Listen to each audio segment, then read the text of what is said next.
Good and healthy morning, Bagong Pilipinas. Kami po ay makikituloy sa inyong mga tahanan para magbigay ng gabay para sa isang masaya, malusog at ligtas na buhay ng buong pamilya. Ako po si Nina Corpus Rodriguez, naghatid sa inyo ng Health at Home.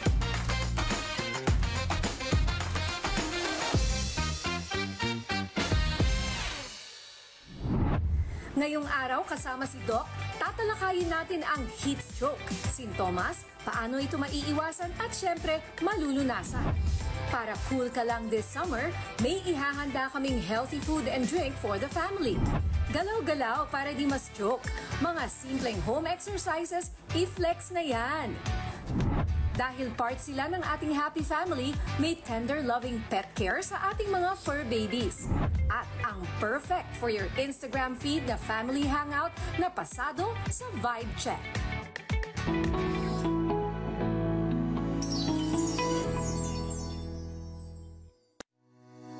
Heat stroke. Ito ay isang kondisyon na sanhi ng overheating ng iyong katawan. Ito ay kadalasang resulta ng pagkababad o pagka-expose o physical extortion sa mataas na temperatura. Ang seryosong kalagayang ito ng heat injury ay maaaring makuha kapag tumaas ang temperatura ng katawan sa 104 degree Fahrenheit o 40 degree Celsius o higit pa. Nangangailangan ito ng agarang atensyon. Kapag hindi ito naagapan, ito ay maaaring magdulot ng brain damage, heart, kidney, and muscle problem.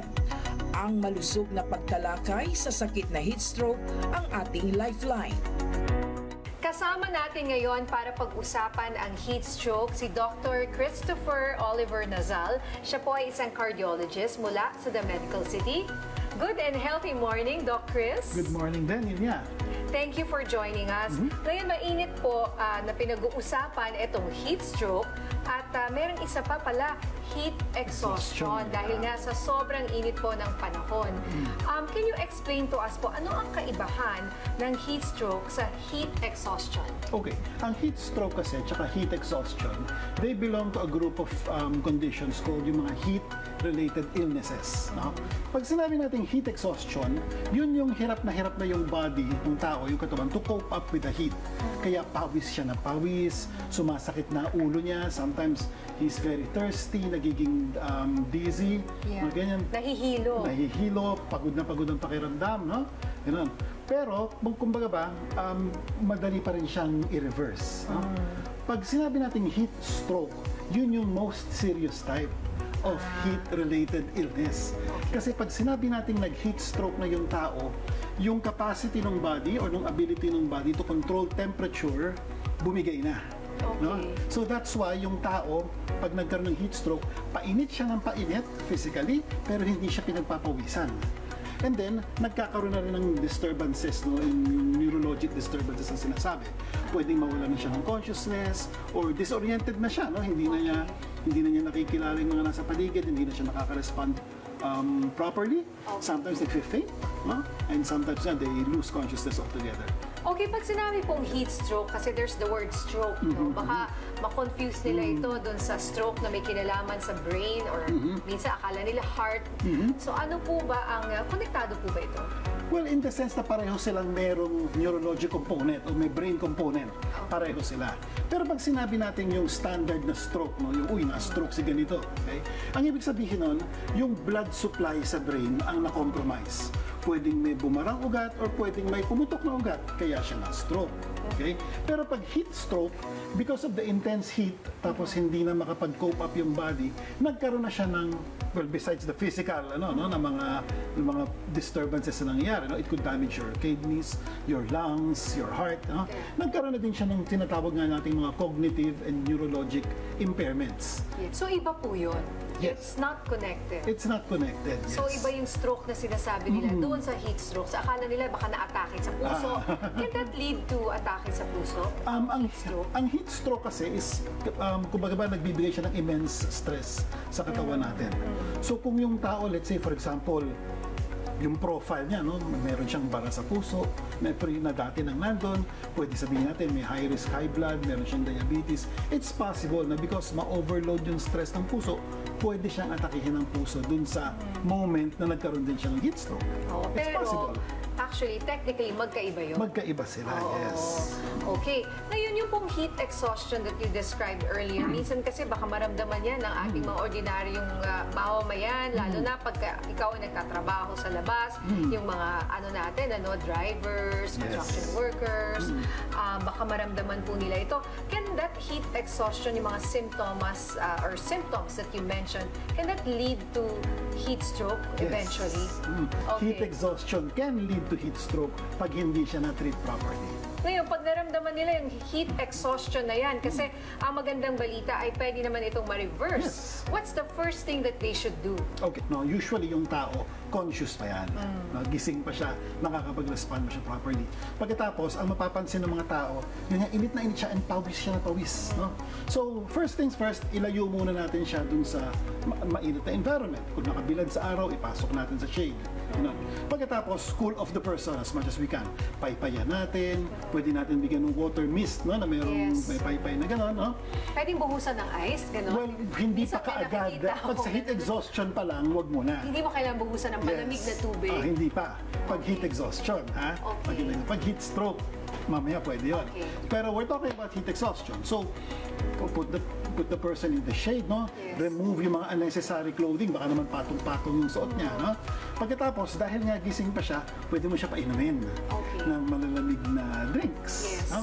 Ngayon, ang gusto natin, yung symptoms of heat exhaustion, yung ganong klaseng hindi magandang feeling na nahihilo na siya, masakit na katawan niya, gusto natin mag-resolve yun within a few minutes. Sabihin natin 15-20 minutes. Okay. Hopefully, no, with those methods, with those procedures, gaganda yung pakiramdam niya. No? Kasi pag hindi pa rin gumaganda and it's getting worse, siguro we should think about bringing that person to a medical facility na. Baka mamaya kasi mag-progress siya to heat stroke. So same thing, no? Dadalhin sa, ilalayo mo siya from the heat source, dalhin mo sa shade yung tao, okay? Ganun din, remove all unnecessary clothing na pwedeng i-remove. Tapos pwede natin siya actually, kung may bathtub na available, pwede mo siyang i-soak, no? Yes. Wag lunod, soak lang. Yes. I-soak lang, no? Or kung wala naman ganun, pwede ka talaga mag-apply ng ice, no? Ice. Yes. Doon sa mga areas ng body na mabilis uminit because of increased blood flow, no? That would be Yes. the armpits, the groin, sa likod ng neck, sa back, no? Pwedeng gano'n. Kung wala, kung may garden hose ka, pwede mo siyang tirahin ng hose ng tubig para talaga mag-cool down. And then, dadalhin mo na siya sa ospital. Dadalhin mo siya sa hospital. Dapat when you think that this person merong heat stroke, the moment na naisip nyo, ay baka heat stroke to, habang ginagawa natin yung first aid, no? Meron na kagad tumatawag sa hospital, may nagpapapunta na sa ambulance, o may kumukuha na ng sasakyan siguro, no? Para mapadala yung patient sa hospital. Okay. And another very important thing sa heat stroke is, kanina sabi ko sa heat exhaustion, painumin natin ng tubig, painumin natin ng cold drinks, no? Pero sa heat stroke, hindi. Kasi hindi na siya conscious enough eh. So, unconscious na. Pwede siyang unconscious na o yung delirious type or whatever. No? Hindi na siya Hindi natin bibigyan ng fluids by mouth ang isang taong may altered state of consciousness na. Talaga? Baka mag-choke lang. Magkakaroon pa tayo ng another problem. Do you have to, when you get the temperature of a person suffering from, let's say, heat exhaustion, gano'ng kataas po yun? Okay, ang normal body temperature natin is 37. 37 degrees centigrade. Okay? Pag heat exhaustion, usually a little bit higher than that. Parang yung pag meron tayong lagnat, 38 point something, 39. Okay?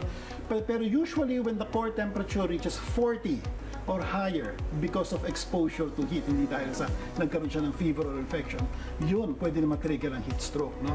They usually put it at 40 degrees centigrade or 107 degrees Fahrenheit kapag yung threshold na magde-develop ng heat stroke. Some patients develop temperatures as high as 47, 48. Oh, wow. No? Talagang Parang sobrang chills very na deadly na yun. Deadly na. Yes. Okay. Ano po yung pwedeng gawin ng ating mga kababayan para maiwasan po ang heat exhaustion or heat stroke? Okay. So one, well, iwasan natin magbilad sa araw. No? Yun, number one. If you can postpone activities na outdoors dahil yung tipong sinasabi natin very hot sa labas, mga 10 a.m. to 2 p.m., pwedeng i-postpone muna natin yun. Magpayong tayo kung mainit, no? Kahit na yung iba kasi ayaw macho daw sila, yung payo, no? Pero dapat, no? Meron tayong ganun para pangsangga sa araw. And drink plenty of fluids. Yes. Huwag mong intayin na mauhaw ka. No? Okay. Kailangan uminom ng plenty of fluids. lalo na sa ganitong kainit na panahon. The best fluid is still water. No? Kasi yung mga high sugar concentrate drinks, ano din yan mahihirapan, hindi rin niya ma-replenish lalo yung fluids mo. Lalo na if alcoholic yung drinks, no? You will be dehydrated more. Yes. Pag uminom ka ng mga alcohol. So, talagang basic water. Water talaga. Oo, Yeah. hindi na kailangan yung mga juice or mga matatamis. Hindi naman talaga kailangan. If you have water, siya yung best part. Tips na lang sa ating mga kababayan, lalo na kung sino ba yung most vulnerable pagdating sa heat stroke or heat exhaustion. So kung sino yung mga vulnerable. So in terms of age, yung mga very old, very young. No? Usually sinasabi natin pag mga 65, 70 years old and above, dahil syempre, mas mahina na yung capacity nila to manage heat and usually may mga iba silang conditions. The other extreme is yung mga bata. No? 4 years old and below, hindi pa masyadong nakaka-thermoregulate yung mga yan. No? So kailangan talaga binabantayan natin sila, no? Na huwag sila mainitan. In terms of gender, male ang mas madalas. Male, Ang mas madalas na nag-heat stroke and heat exhaustion. Okay. Na, ganun. Pagkatapos, people with comorbid conditions, no? Siyempre, if you have diabetes, if you have hypertension, no? Mas madali kang, mas mahirap yung heat management. And there are some medicines kasi, people should ask their doctors, no? There are some medicines kasi medyo mag-alter yung temperature mechanism ng tao, no? So, kailangan aware sila doon or sasabihin ng doktor nila yun. No? Oh, I see. Pag medyo obese, ganun din, no? Kasi mas mahirap mag-evaporate ng heat kapag medyo obese yung tao, no? So sila yung mga more vulnerable sa population. Oh, ayan na. So ngayon, narinig na ng ating mga kababayan lahat ng tips, lahat ng pwede maiwasan. So sana po, mag-ingat po tayo, makinig po tayo sa ating doktor. Manood po kayo at laging subaybayan ang Health at Home para po mauna po kayo sa mga ganitong mga tips and expert and advice from our experts. So maraming salamat, Dr. Chris Nazal. Maraming salamat din for having me here. Thank you, Doc. Susunod, para cool ang inyong summer, may food and drink kaming ipapatikim sa inyo na easy to prepare at budget-friendly pa. Tuloy lang po kayo sa bago ninyong tahanan dito lang sa Health at Home.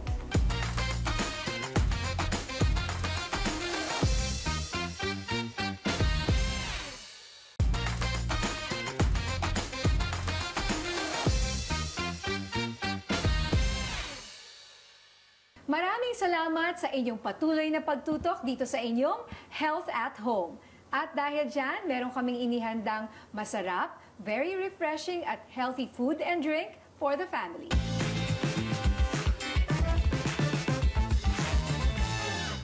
Makakasama natin para mag-prepare ng healthy food for the family ang healthy food advocate na si Rachel Harrison. Hi, Rachel! Hi, Nina! Excited kami sa i-prepare mo ngayon sa amin na meron kang i-recommend na dish na perfect for the summer, lalo na ngayong panahon ng tag-init. That's so right, and thank you for having me so I can share what is the best for the summer season. Ano yung tawag dito sa i-demonstrate natin sa kanila? Okay, this is called, actually invento lang po ito, no? What I'm trying to say is, as long as you have all the ingredients in the market, you can cook anything you like. So, we are going to focus on vegetables which are high in water content. This particular dish, it's called summer. Siyempre, summer tayo. Yes. We have tofu, toge, vegetable mix. So the ingredients are, this is garlic, onion, and these are antioxidants. So lahat naman ng mga lutong Pinoy has garlic and onion, so that's fantastic. So this is for course, nutritious and at the same time colorful: carrot, bell pepper, and tomatoes. This one naman is tofu, toge, singkamas, and cucumber. So the other thing that I would like to share with you, Nina, is it's also possible to cook with no oil. Kasi po, ang dishes No natin, oil? Wow. dishes natin Filipinos, usually it's filled with oil na.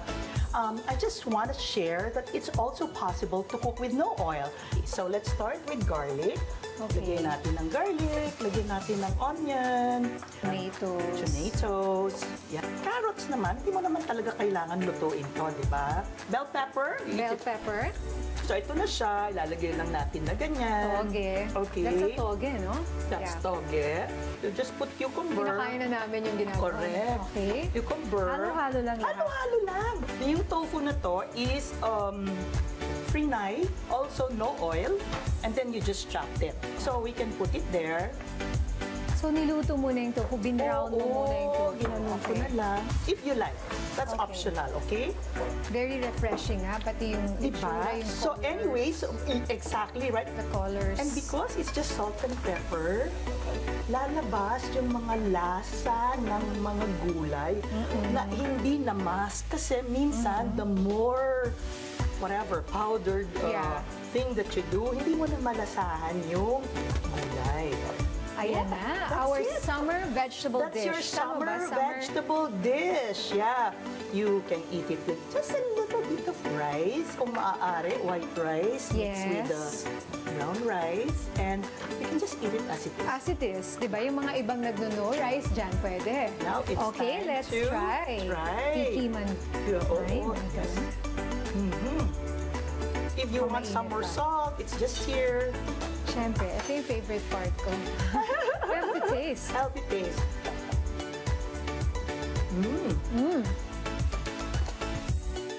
Okay, at dito naman tayo sa ating susunod na dish. Simply, it's called kamote salad. It is my favorite. Do you know that kamote is one of the most powerful Filipino vegetables? Ipapakuluan lang natin yung kamote. And for FYI, yung tubig ng kamote na pinagpakuluan nyo is also very nutritious. Kaya naman, medyo tisin nyo yung mapait, right? Fresh garlic, Sibuyas. sibuyas, and then kamatis. Yan. So that is simply kamote salad. Now, and Naku, paborito then, to ng tatay ko. can you From imagine, Ilocos. no? Kaya lagyan nyo lang siya ng bawang, sibuyas. At saka kalamansi. And calamansi. That's Oh it, my no? goodness. Yan, tanggalin na lang natin yung seeds. Yes. And, but, that, Wow! So, eto na How ang inyong refreshing kamote is salad. yeah. And everything is so fresh. Everything has a lot of water content. It's perfect for the summer. It's perfect for the whole family. Ayan. Ay, alam mo, ang sarap nito sa ano? Sa salted egg. Biglang Salted nag-salted, ano? egg. Oo. Biglang nag-salted, di ba? Di ba? Ang sarap. And now, puntahan naman natin itong recipe mo for a summer drink, a refreshing, healthy summer drink. We have two versions here. This is lemongrass with ginger. For those people who like the taste of ginger, pwedeng Okay. lemongrass with ginger. Ito yung lemongrass lang. So the thing is that, pakuluan yung lemongrass. This is lemongrass, by the way. Ganito ang itsura. Tanglad, no? Yes! Ito when you yung go to the tanglad. palengke, Bili lang tayo. yan, balik kayo niya. Napakamura. So, At mura saka ito talaga. lang. And ginger. So, that's the one. Kaya, kailangan black tea. Lipton, tea. rooibos, or whatever you Okay. like, no? So, that's black tea. Tapos, put in your glass. Yan. Okay. Bakit black tea? Mas bagay siya dun sa flavor? Yes, nagdinix Oo. siya very well with the lemongrass. Health again, you put honey. Yan. Depende kung gaano nyo kagusto at matamis ako. So, you know, at least honey, di ba? And another. Yan. Yes. And then, just stir it. Let's stir it. Ayan, haluin lang natin. Haluin lang natin. And then, Nang yung mabuti. ating mahiwagang kalamansi. Kalamansi pa rin. Kalamansi ang ating ano, Para sa akin magic talaga. ingredient. So, take out Kalamansi the pa rin. seeds. Ganyan. Okay. Take out the seeds. Sorry, yes. And do that.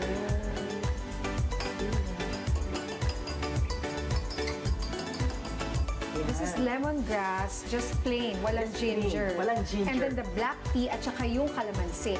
And honey. And honey. So, Yan, this at the other one, one naman is the ginger. to para maintain your pagka voice. palagi kang may sore throat or pag meron kang ubo at sipon, mukhang perfect yung may Perfect ginger. yun, yeah. Yes. So, I love them both. Yeah. Oo. Ayan, ang ating refreshing summer drink by Refreshing. Rachel Harrison. Yeah. Cheers! Sarap. Sarap. Refreshing. Yeah. Thank you, Rachel. My pleasure. Now, it's time to be physically fit. Mamaya po ituturo namin sa inyo ang ilang simple cardiovascular exercises in the comfort of your home. Time to warm up. Magbabalik po ang inyong Health at Home.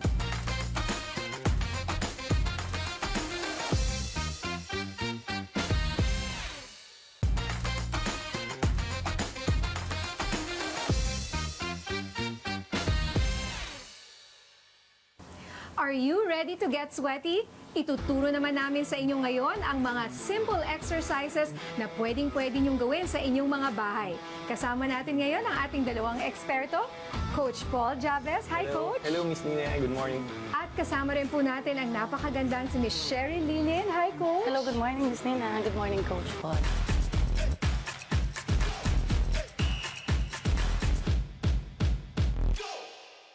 Thank you for joining us. Unang-unang tanong ko, ano ba itong magiging benefit ng mga exercises na ituturo niyo sa amin ngayon? Ito yung pwede natin gawin sa bahay na good for fat loss, weight loss, and muscle endurance. Okay, fat loss, weight loss, muscle endurance, go ako dyan. Tanong naman natin si Coach Cheryl, anong maipapayo mo ngayon sa ating mga manonood? Dahil parang mahirap mag-exercise pag mainit ang panahon. Yeah, especially during summer, we need to keep hydrated rather. Kayang mainom ng maraming uminom tayo ng tubig. more water. Yeah. Oo, ayan. Okay, maraming salamat sa ating mga coaches. Coach Paul, Coach Cheryl, take it away. Alright? So first exercise natin, we're gonna do squats. 10 counts of 3 sets. So, 1, 2, 2, 3, 4, 5, 5, 6, 7, 8, 9, 10. Okay. Okay. Second exercise na pwede natin gawin is lunges. Lunges. Alternating lunges. 10 counts on each side. Okay. Okay. 1, 2, 3, 3, 4, 5, 6, 7, 8, 9, 9, and 10. 10. Okay. I can do that. Okay, third exercise natin for upper body push-ups. Okay. Can I do that? Regular push-ups. Push-up yung So, pwede tayong mag-regular push-up or kneeling push-up Kneeling push-up for the kung medyo legs, mahihirapan tayo sa regular push-ups. Okay?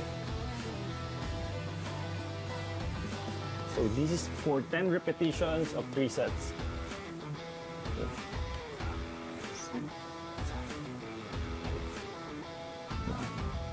That's one. Okay. Okay. And last, Planking. for our core, planking. Okay. Hold it. Okay. So, eto ang mga simple exercises na pwede natin gawin sa ating mga bahay. Thank you, Coach Cheryl. And thank you, Coach Paul. Ayan ha, nakita nyo naman, kayang-kaya ba namin gawin yung mga ginawa niyo? Yes, of Yes, course, definitely. kaya-kaya. It's good for everyone. Bata, matanda, kahit ako, kaya mga nanay. Kaya natin to. Yes. Alright, ayan, sige ha, sabi nila, kaya natin, kaya kakayanin at galaw-galaw na dahil kahit summer, kailangan po nating mag-sweat. Yes, yes. Alright. Okay, susunod na po, pag-uusapan natin ang ating mga fur babies. Kung meron po kayong pets at home at kayo ay nag-worry sa kanila para sa heat stroke, pag-uusapan po natin yan kung paano ito maiiwasan sa pagbabalik ng inyong Health at Home.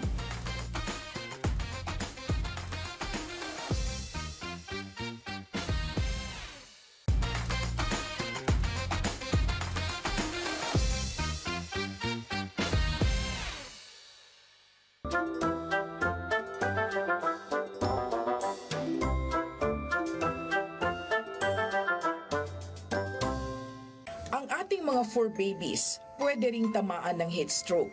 Kadalasan, nagiging sanhi ng heat stroke sa ating mga pet ay dulot ng hyperthermia o pagtaas ng body temperature. Ibig sabihin, kapag tumaas ng 103 degree Fahrenheit o 39.4 degree Celsius, ito ay abnormal na temperatura o ang tinatawag na hyperthermic.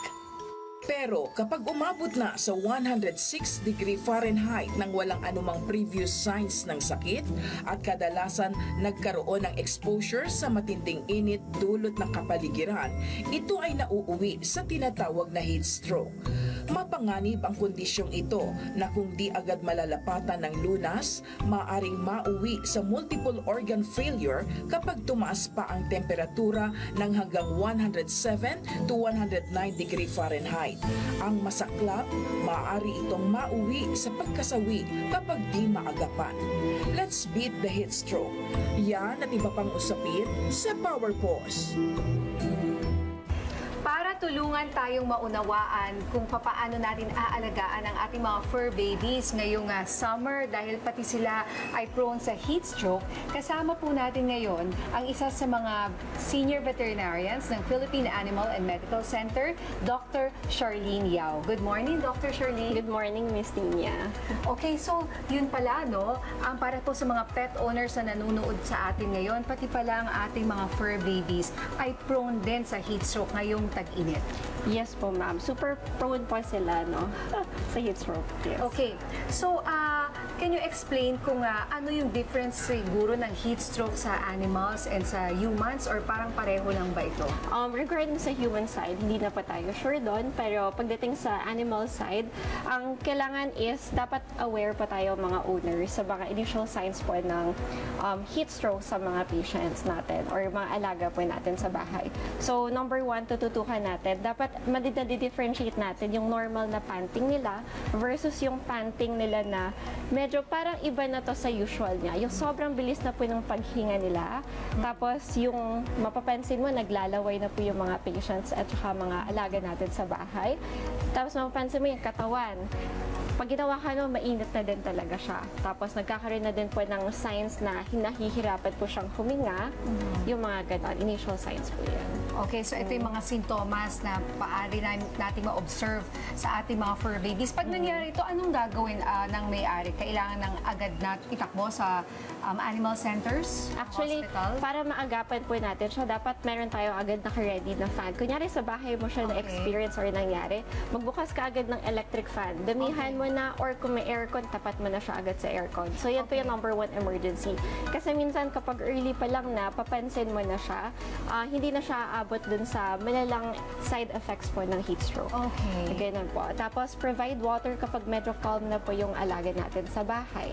Ayun mga ganun Okay. po. Pwede ba siyang buhusan ng tubig or ice or something? Kasi baka, di ba, feeling mo, ang init na niya. Kasi you can feel it, di ba? Pag hinawakan mo siya, mainit siya.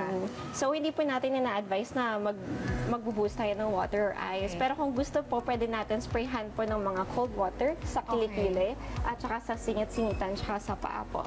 Mga ganun po. Yes, tapos kunyari sa bahay, meron kayong mga floorings na medyo malalamig. Kung meron kayong mga stainless steel na floorings na malamig, glass na floorings, pwede niyo po siya ilapag doon para yung lamig doon medyo mag-transfer din po sa katawan ng patient. Alaga po natin sa bahay. So, the first thing pala that you should do ay palamigin yung pet mo. Yes po, by better circulation po ng hangin. Yes, alright. Ngayon, paano natin maiiwasan na dumating sa ganitong punto na sana ay hindi na siya magkasintomas, no? Before mapunta tayo doon, ano yung pwede natin gawin para maiwasan ito? Okay. So far, number one, keep your pet hydrated po. So, dapat palaging may access sa water yung ating mga alaga. Tapos, yung mga buhok po nila, panatilihin pong maiksi. Tapos, syempre, may times na malamig, okay lang suotan natin ng mga damit. Pero kung nandun tayo sa area na medyo mainit, hindi magandang temperature, medyo humid, mas maganda na po na wag na lang muna suotan sila ng damit. At the same time, sa bahay, lalo na kung alaga mo mga French Bulldog, Bulldogs, matataba, makakapal yung mga balahibo, mas maganda na meron kayong mga floor fans. Kasi yung mga floor fans, usually kasi yung mga dog, dun sila nakahiga sa sahig. So, kung may electric fan po palagi doon, maganda yung circulation ng hangin po doon. So, usually, kailangan mo lang talagang tutukan. yung mga ganung bagay. Tapos, what else ba? Kunyari, may mga anatomical deformities yung mga pets, di ba?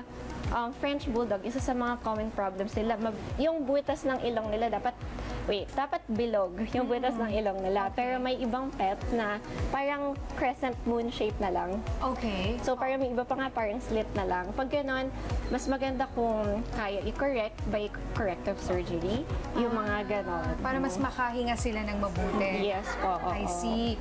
Okay. So, ano po may mga animals po ba or certain breeds that are prone to heat stroke? Yes po, ma'am. Usually yung mga bulldogs. French bulldogs, English bulldogs. Tapos yung mga mababalahibo, yung mga... Mabalahibo. Yes po. Tapos yung mga pets po na brachycephalic kung tawagin, meaning medyo flat-faced. Flat ang face. Yes Okay. po. Mga ganun po. Ay, yung mga matataba or mas payat, anong mas prone sa heat stroke? Mga Sa matataba aso or din sa po, pusa? mas prone. Okay. Tungkol naman sa mainit rin na topic ngayon, ang sakit na rabies. So, panoorin po natin ito. Ang rabies ay mapanganib na viral disease. Kadalasan, matatagpuan ito sa aso o warm-blooded na hayop. Ito ay fatal o nakamamatay na sakit, sanhi ng impeksyon sa rabies virus. Ang rabies virus ay matatagpuan sa iba't ibang panig ng mundo, kasama na dyan ang North America, Central and South America, Africa sa Middle East, ilang bahagi ng Europe at Asia, kabilang na ang Pilipinas. Sa Pilipinas, nito lamang Abril, inilagay ang 2 bayan sa Marinduque sa ilalim ng state of calamity. Ito ang bayan ng Boac at Buena Vista kung saan naitala ang pagkasawi ng 2 katao. Sa 89 kaso ng rabies na naiulat, 42 sa mga ito ang nagpositibo sa rabies. Sa World Health Organization, halos 100% ng kaso ng rabies ang nauuwi sa kamatayan oras na lumabas na ang clinical symptoms sa biktima. Sinasabing nasa 99% ng kaso ng pagkahawa ng tao galing sa aso. Sa kabutihang palad, maaaring bakunahan ang mga aso at tao laban sa rabies. Ayon naman sa Department of Agriculture, sinimulan na nilang bakunahan ang may 40 hanggang 50% ng livestock at mga alagang aso at pusa para makontrol ang pagkalat ng rabies. Alright, sabi ko nga kanina, pag-uusapan na namin ni Dr. Charlene Yao ang sakit na rabies. Unang-una, para po sa mga pet owners, ano po ba ang characteristic ng sakit na rabies? Rabies, okay. So, ang rabies po ay isang viral disease na ang tinatarget niya yung utak at saka nervous system po ng aso, pusa, mga bats, and other warm-blooded animals. And then, at the same time, kapag na-invade na niya yung brain, yung central nervous system natin, pupunta na siya sa laway natin. Sa salivary gland, sa laway. Ganun po siya. Great. So, paano ito nakakahawa at paano nakukuha ang rabies ng isang hayop? Okay. Ang transmission po ng rabies is mainly sa laway po siya. So, pagka ang tao, isang alaga natin, na-expose po siya sa rabid na animal, yung laway po nito na pwedeng tumalsik sa mata, pumasok sa ilong, or na-shoot sa bibig, or pumasok sa mga sugat natin, expect po na possible na mahawa ka na ng rabies because of that one. So, hindi necessarily na kinagat ka ng aso o ng pusa or na-scratch ka. Yes So, po. pwedeng yung sinabi nyo na natalsikan ka lang ng laway or Yes po. siguro hinalikan mo yung aso mo tapos may rabies pala, pwede ka mahawa doon. In a way, basta nag-contact siya sa mga mucous membrane, so pwede Yeah. mag-absorb. Okay. So, ano yung sintomas ng rabies, Doktora? Okay. Ang rabies, meron siyang 3 stages. Sa early stage, ito usually hindi pa napapansin ng mga owners. Kasi napaka-discreet po ng clinical side nito. So, dyan papasok minsan, mabagal yung reflex ng mata niya. Yung pagsara ng eyelids niya, yung paggalaw ng movement ng mata niya, medyo mabagal yung ganon. Minsan nilalagat. May iba napapansin yun, may iba hindi yun napapansin. At the same time, may mga konting changes sa behavior. Yan yung early stage. Kapag medyo middle stage na, yan yung tinatawag nating furious stage. Kasi aggressive. Diyan na lumalabas yung pagiging agresibo ng ating mga alaga. So, diyan lalabas. Kakagatin ka na lang niya. Yes. Or may mga bagay na kahit gamit, parang gusto niya kagatin yung mga parts na yon. Tapos, what else?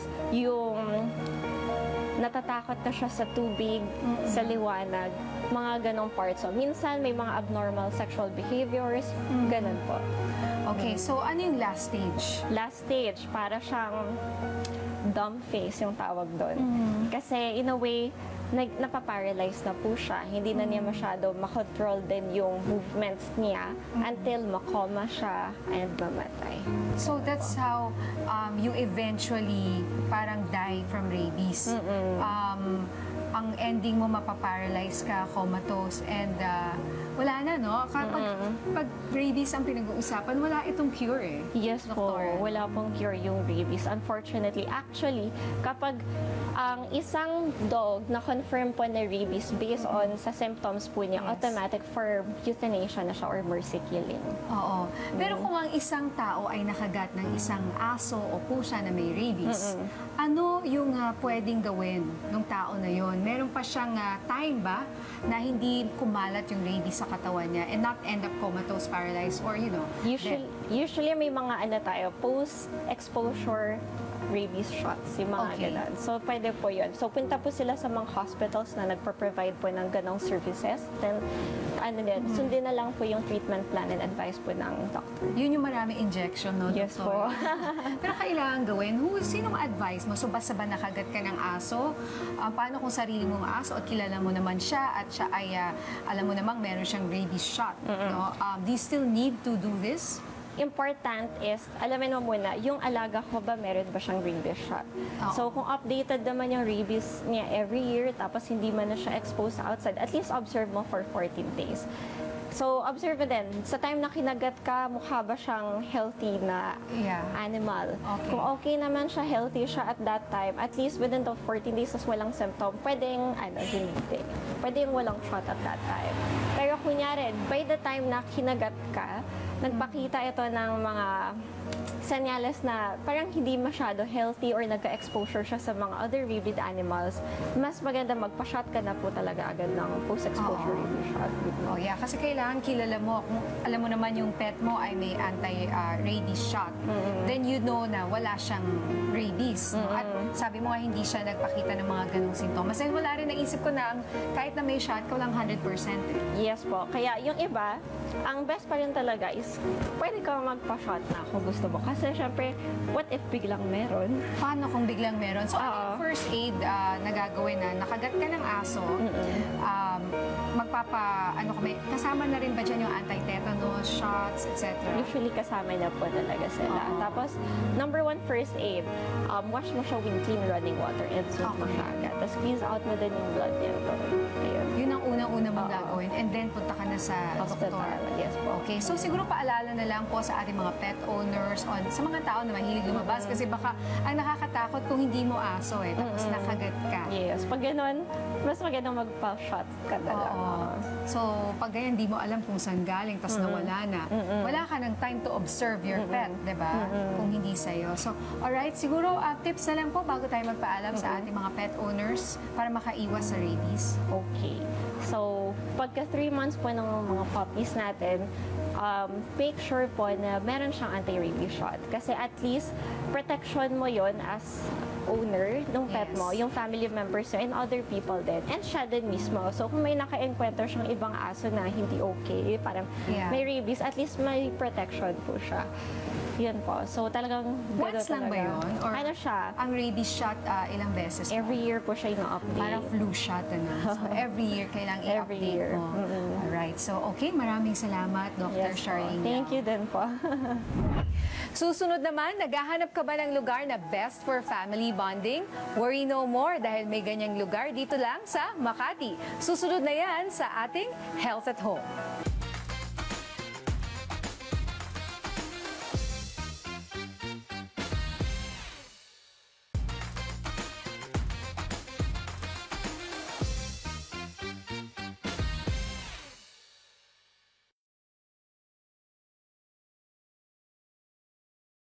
As you can see from the name, it's Julian by Chef Sao. Si Julian, just for backgrounder, si Julian is aking pangalawang anak. He has autism. Nag-diagnose siya at the age of 2. So yung naging journey ko sa buhay is all about special needs, special schools, mga therapy, ganyan. Kasi yung kakayahan ni Julian as a special needs child is below average, meaning to say, hindi siya makasalita. And he has a lot of behavioral issues.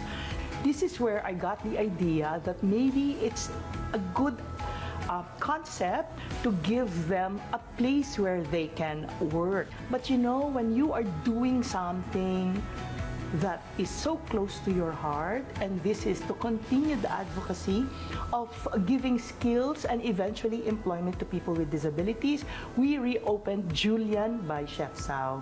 Julian by Chef Sao is because Sao is my friend, Chef Sao.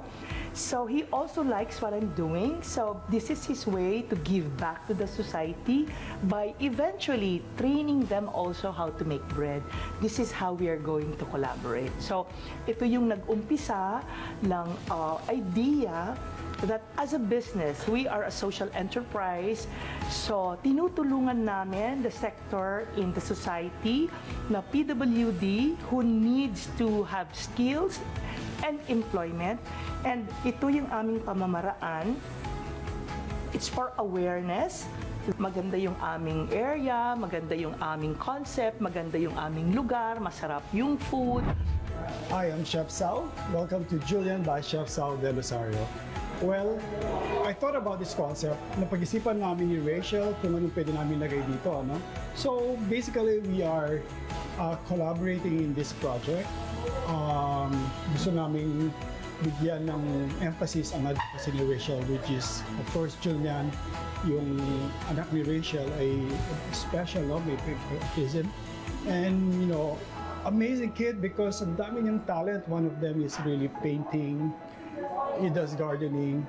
And I thought that would be a good storyline for a cafe to support Rachel's and parents' advocacy. So I thought of putting up a cafe. So right in the house, right in the smack of Poblacion is the house of Rachel. And we put up Julian Cafe. Here we serve pasta, pizzas. Basically, nothing complicated, but very straightforward. Very straightforward that people would surely love. So, in our menu, we have pasta, we have sandwiches, we have pizzas, we have salads, we have soups, and of course, our best sellers and to highlight on the cafe is our freshly baked breads and pastries. Yung mga kapitbahay namin, the neighborhood, the customers are really looking forward sa mga freshly baked bread. So for this, like for example, this one, you see that's a good baguette, or they call it French bread. And si Chef W is making a focaccia. And because Julian is an artist, marami kaming art pieces here. So this is how this whole concept came about. I'm very happy to share what we do with everyone. Para po ito, itong lugar na ito is para sa buong pamilya. There's a place for everyone here. At yan po ang isang oras ng malusog na pagtalakay sa mga napapanahong isyong pangkalusugan. Samahan niyo po muli ako sa susunod na Sabado. Ako po si Nina Corpus Rodriguez, isang wifey at mommy, naghahatid sa inyo ng Health at Home.